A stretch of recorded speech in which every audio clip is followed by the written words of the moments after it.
Ah yes, the Millennium. Perhaps one of the more controversial Sydney trains, but I happen to have a bit of a soft spot for the old Millennium.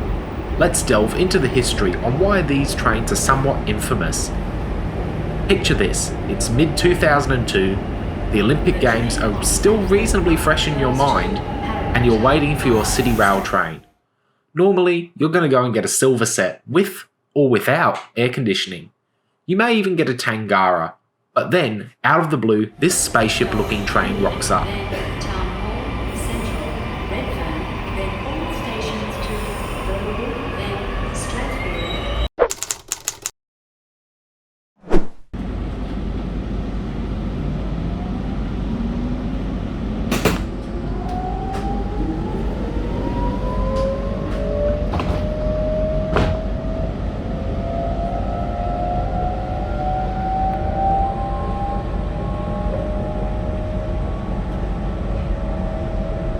Unfortunately, the excitement was short-lived as there were some power supply issues and software bugs that caused the Millennium trains to randomly shut down.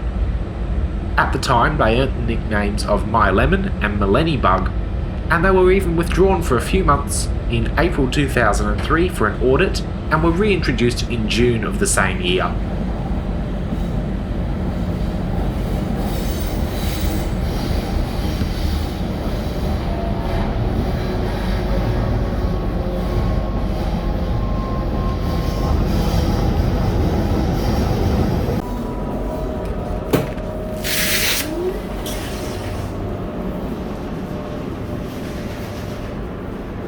Fortunately, in the years since, things have improved, and their unreliable reputation is mostly behind them. Compared to most other train types, the Millennium was quite a small order, as they only ever built 35 4-car M sets. Design-wise, I actually think they got the Millennium quite right, as many of those design cues have made their way into the Waratahs, the last of which, of the Series 2, was only delivered quite recently. Obviously, if you're a train nerd watching this video, you'll probably know all the key differences, like different seat shapes, handrail designs, different internal displays, but you can usually easily tell where the Waratah got most of its initial design ideas from. That's pretty impressive considering there's nearly a 20-year difference between the first M sets and the last B sets. In fact, I reckon the average commuter would be hard-pressed trying to distinguish the interior of an M set and a Waratah.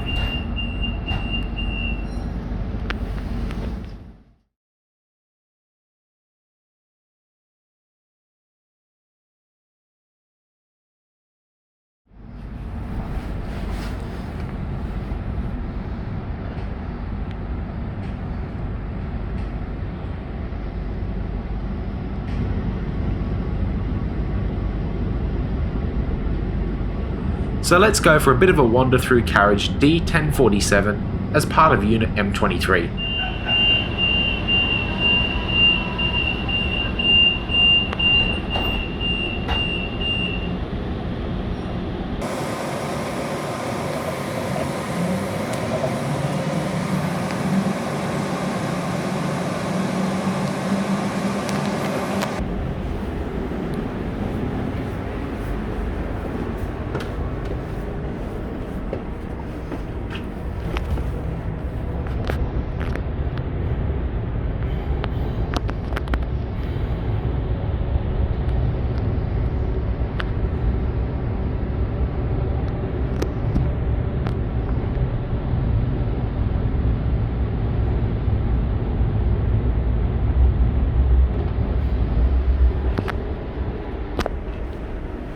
Fun fact, both times I caught a Millennium for this review, I was on board the same train, M23, despite there being a several month gap in between and being on two completely different lines. With the Millennium entering service and having most of the bugs ironed out by mid-2003, the new trains allowed for the retirement of the last of the Tulloch trailers that lived in unair-conditioned silver sets. Sadly, I was too young to catch any of them, but there are some restored carriages dotted out through museums across the state. There was even a proposal for a Tulloch motor car and a prototype, CCTV 3804, which has now been restored. The prototype was functional in service for a few years as part of its own set, and it's now on display at a New South Wales Railway Museum in Thirlmere. The interior is quite interesting and it gives you a glimpse into Sydney train travel in the 60s and 70s. As cool as the Tulloch trailers may have been, the Millennium cars that replaced the last of them brought major improvements to passenger comfort. Air conditioning being standard, moquette seat fabrics replacing vinyl, and much more attention was paid to access for those with mobility impairments. Safety has also come a long way with CCTV, passenger intercoms and internal message boards now standard fare. You can also walk in between the carriages without having to go outside, which is nice. Now, I'm not going to deny that older trains do have an appeal to them, because I know that is why many of you watch this channel. But it's always important to keep in mind that improved safety, comfort and convenience are important. And the Millennium was, in my opinion, the first properly modern Sydney train, as even the Tangara lacks internal screens to this day.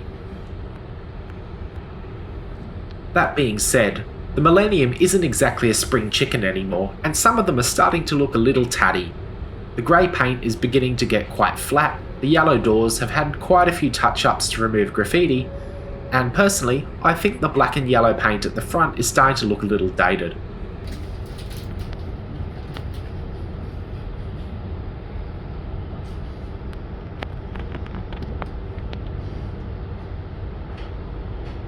This train will stop at Redfern.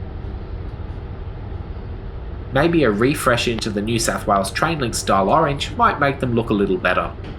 Still, I do continue to maintain that the Millennium is not only an important train, but it's still quite a good one. The type introduced many new features that today we take for granted, like internal displays, CCTV and passenger alert systems. These technologies are followed in all trains since, and the design language of the Oscar, Waratah and Waratah Series 2 follows quite closely behind. Importantly, many of these design cues were retrofitted into the Tangaras, including that seat fabric, Millennium style doors and yellow handrails.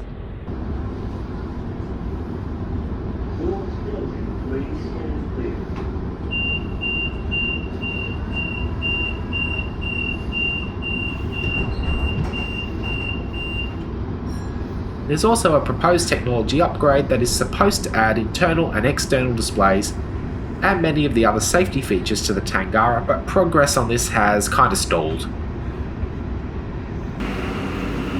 Still, the design language that the Millennium introduced has really modernised the passenger experience significantly.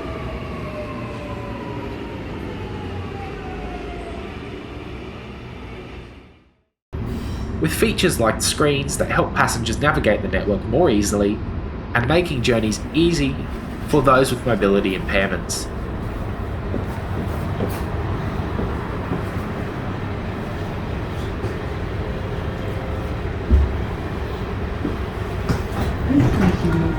Paris Park.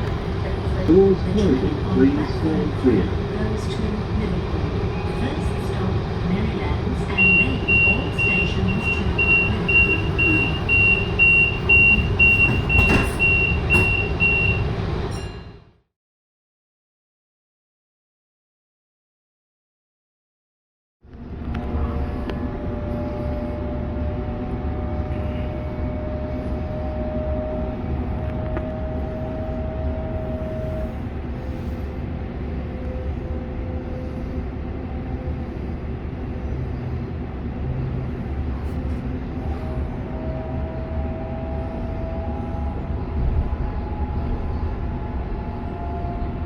And as we make our way into Marylands, have a listen to those electric motors as I remind myself that these trains have great reversible seats. One of my favourite features.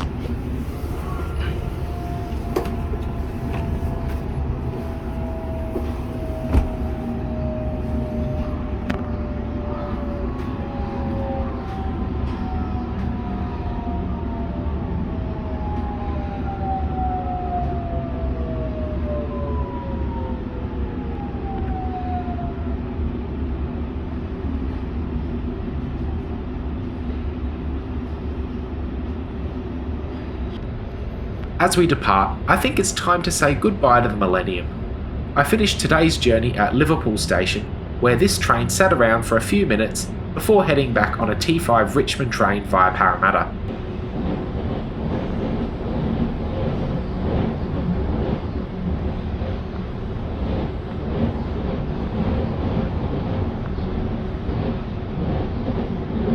But because a static image doesn't make for a good finish, here's a departure from Redfern. Thanks for joining me, and I will see you again soon.